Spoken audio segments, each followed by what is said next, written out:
Hello, my name is Mark Babbitt, and I'm sitting here with my friend and co-author, Chris Edmonds. Good Comes First, Chris, is coming out very soon. It's coming out very soon. We could not be more excited. We've been thinking about this stuff for 30 years each and been writing this book for 3 years. So we've been very, very attuned to how we can create a tool, a resource, actionable insights for leaders to be able to create a work culture where their team members, their associates, their employees are respected, validated, and honored.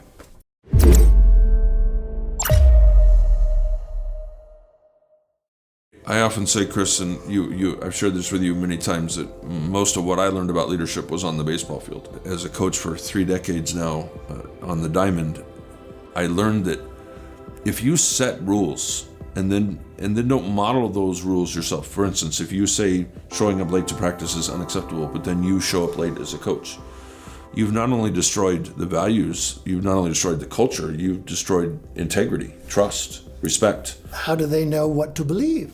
So I still revert back to that often. And one of the things that you and I got to do as we wrote this book and in our work together is we got to learn from both the good bosses, the great bosses, and those that weren't so great.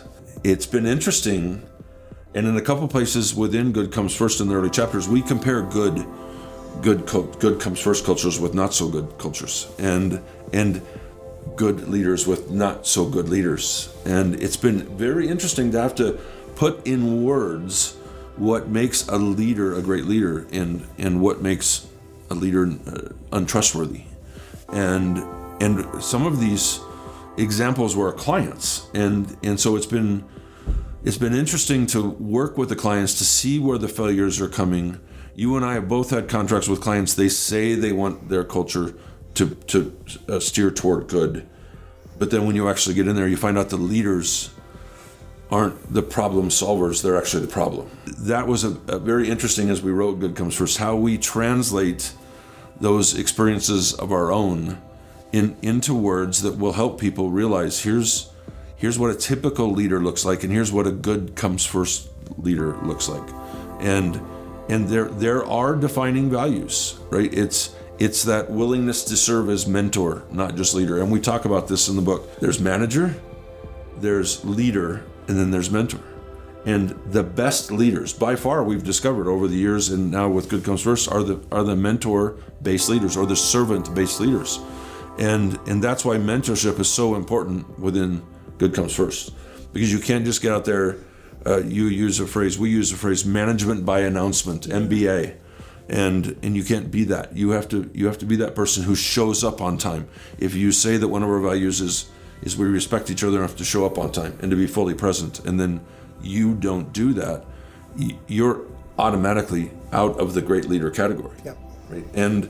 And that is going to be, I think, a transition that's going to be hard for some. And we've talked about it already, but especially among older white males, and we're not labeling people. Quite the opposite. One of the values, core values of Good Comes First is respecting differences, and so and avoiding putting labels on people. And we're not doing that. But the reality is, the data shows that it's the older white males suffering from what we call in Good Comes First boomer male syndrome.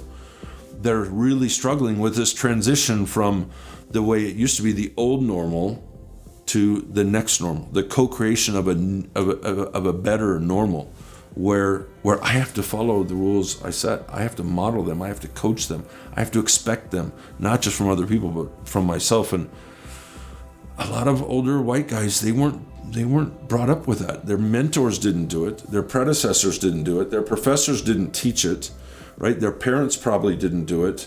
And now we're asking them to change how they lead. And we'd be remiss if we didn't talk about that a little bit and say, you can't just keep doing what you've been doing and expect your culture to change. That's almost the definition of an accidental culture. It is. In Good Comes First, we're trying to help you develop an uncompromising company culture where everybody knows what to expect every single day, and people are expected to live up to those expectations every single day. Absolutely. And so we can't keep leading as we used to lead. Learn more about Chris and Mark's new book and purchase your copy at goodcomesfirst.com.